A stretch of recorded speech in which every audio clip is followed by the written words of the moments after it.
Notice করা হয়, আপনি তার জবাবও মন গড়া জবাব দিয়েছেন, যে জবাব কর্তৃপক্ষের কাছে সন্তোষজনক হয়নি। তাহলে আমি ছুটিতে ছিলাম, আমার নোটিশ কেন করবে? তাহলে এখানেই বোঝা যায় যে নোটিশই করেনি। না না, না, আদৌ কোনো নোটিশ করেনি। এখন পরবর্তী দেখছে যে এটা আমাদের ফল্ট হয়ে গেছে, এই কারণে ওরা বাঁচার জন্য এটা করছে। কিন্তু ওরা কোনো ডকুমেন্টস দেখাতে পারবে না যে ডাকযোগে দিছে বা আমার কোনো রিসিভ কপি আছে, এ ধরনের কোনো কিছু দেখাতে পারবে না। আপনি যেমন বলছেন যে কমিটি যেন অনুমোদন না দেয় বা অনুমোদন নিয়োগ যেন দিতে না পারে, এই ধরনের মামলা অভিযোগ করছেন। আপনার ক্ষেত্রে কর্মস্থলে ফিরতে দেওয়া হচ্ছে না, আমরা ফিরতে পারছেন না, আপনি যেটা বললেন যেন আপনার স্বপদে বহাল করা হয়, এই জন্য কোনো অভিযোগ বা মামলা কোনো কিছু করছেন না? এটা আমি জাতীয় বিশ্ববিদ্যালয়ে অভিযোগ করছি, ডিজি স্যারকে বলছি, ইউনো স্যারকে বলছি, তারা কোনো ব্যবস্থা গ্রহণ করেননি। আচ্ছা, আপনি যেহেতু বললেন শিক্ষা মন্ত্রণালয়েও করছি আমি। আপনি ছুটির বয়সটা কতদিন বললেন যেন? আমার ছুটি ছিল, ছুটি বরখাস্ত মিলে আর কি 8/6/2025। কত মাস হয় তাহলে? 8 মাস হয়। 8 মাস। আচ্ছা, 8 মাসে কি আপনাদের সকল স্কুল এবং হাই স্কুল সকল কিছু সভাপতি ইউনো ছিল না? না, আমাদের ইউনো ছিল না। ইউনো ভারপ্রাপ্ত সভাপতি হিসেবে ছিল না? স্কুল প্রতিষ্ঠানগুলোতে সভাপতি না, না ছিল না। হাই স্কুল প্রাইমারি এটা আমাদের এই ইয়েগুলো আমাদের কর্তৃপক্ষ জাতীয় বিশ্ববিদ্যালয়। আচ্ছা,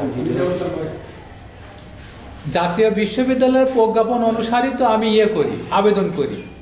আপনি ইউনো মহোদয়কে তো এই সকল বিষয়গুলো জানিয়েছেন? জি।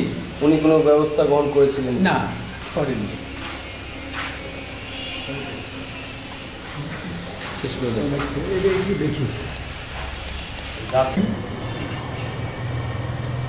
উপস্থিত সাংবাদিক ভাইরা, সবার প্রতি আমার সালাম। আসসালামু আলাইকুম ওয়া রাহমাতুল্লাহি ওয়া বারাকাতুহু। জুনায়েদ ডিগ্রি কলেজে মব সন্ত্রাসের বিরুদ্ধে সাংবাদিক সম্মেলনে আমার বক্তব্য। আমি আবুল আসদ মোহাম্মদ শফিউজ্জামান, জুনায়েদ ডিগ্রি কলেজ বড়াইগ্রাম নাটোরের প্রতিষ্ঠাতা অধ্যক্ষ। দীর্ঘ 29 বছর যাবৎ নিষ্ঠা ও সততার সঙ্গে কলেজের অধ্যক্ষ হিসাবে আমার উপর অর্পিত দায়িত্ব যথাযথভাবে পালন করে আসছি। গত 26/9/2024 খ্রিস্টাব্দ তারিখে কলেজের উপাধ্যক্ষ SM রাজিবুল করিমের নেতৃত্বে জনাব মোহাম্মদ আসাদুজ্জামান প্রভাষক রসায়ন বিভাগ, মোহাম্মদ মাহমুদ হাসান প্রভাষক অর্থনীতি বিভাগ, মোহাম্মদ আসাদুল ইসলাম প্রভাষক উদ্ভিদ সহকারী অধ্যাপক সমাজবিজ্ঞান বিভাগ, মোহাম্মদ মখলেসুর রহমান সহ অধ্যাপক যুক্তিবিদ্যা বিভাগ সহ কিছু বহিরাগত ভাড়াটিয়া সন্ত্রাসী কলেজে অনধিকার প্রবেশ করে সশস্ত্র মব সন্ত্রাসের মাধ্যমে আমার অধ্যক্ষ রুমে তালা লাগিয়ে দেয়। আমি তাদেরকে তালা খুলে দেওয়ার জন্য অনুরোধ জানালে তারা কলেজ ফান্ডে টাকা উত্তোলন করে তাদের দেওয়া না হলে আমার অধ্যক্ষ রুমের তালা খুলে দেওয়া হবে না বলে সাফ জানিয়ে দেয়। বিষয়টি স্থানীয় গণ্যমান্য ব্যক্তিদের জানালেও তারা নিরাপত্তার অভাবে ব্যবস্থা গ্রহণে অপারগতা প্রকাশ করেন। উল্লেখ্য, আমি উক্ত সমস্যা সম্পর্কে উপজেলা নির্বাহী অফিসার ও উপজেলা সেনা ক্যাম্পে দায়িত্বরত সেনা কর্মকর্তাকে লিখিতভাবে অবগত করেছি, কিন্তু তারা এই মব সন্ত্রাসের বিরুদ্ধে কোনো ব্যবস্থা গ্রহণ করেন নাই।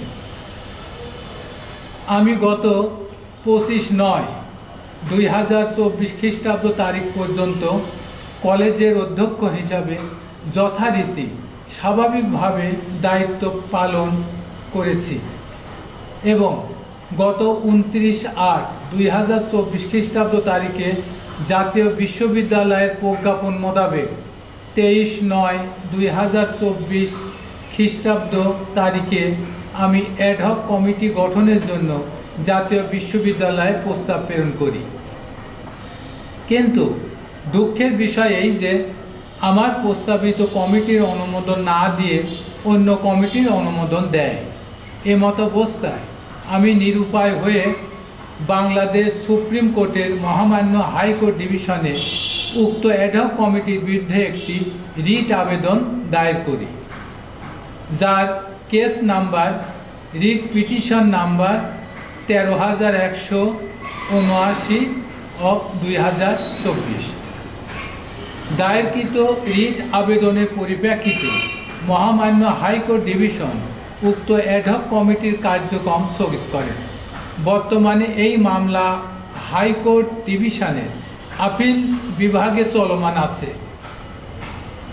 এই চক্রটি আপিল বিভাগে মামলা চলমান থাকা অবস্থায় অভিভাবক সদস্য নির্বাচন, শিক্ষক প্রতিনিধি নির্বাচন, হিতৈষী দাতা নির্বাচন ও অন্যান্য প্রক্রিয়া অনুসরণ না করে জাতীয় বিশ্ববিদ্যালয় থেকে গভর্নিং বডি নিয়মিত কমিটির অনুমোদন করিয়ে আনে, যা হাইকোর্টের আদেশ অবমাননা ও সম্পূর্ণ বেআইনি।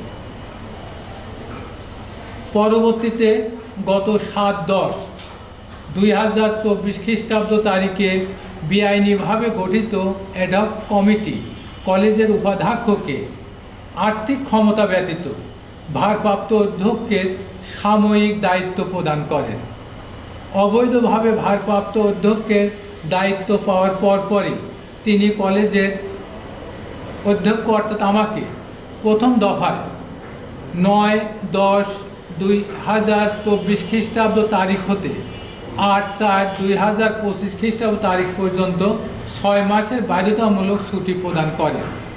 6 মাসের ছুটি শেষে 9/4/2025 খ্রিস্টাব্দ সাধারণ তহবিল হতে 28,79,230 টাকা উত্তোলন করেছে।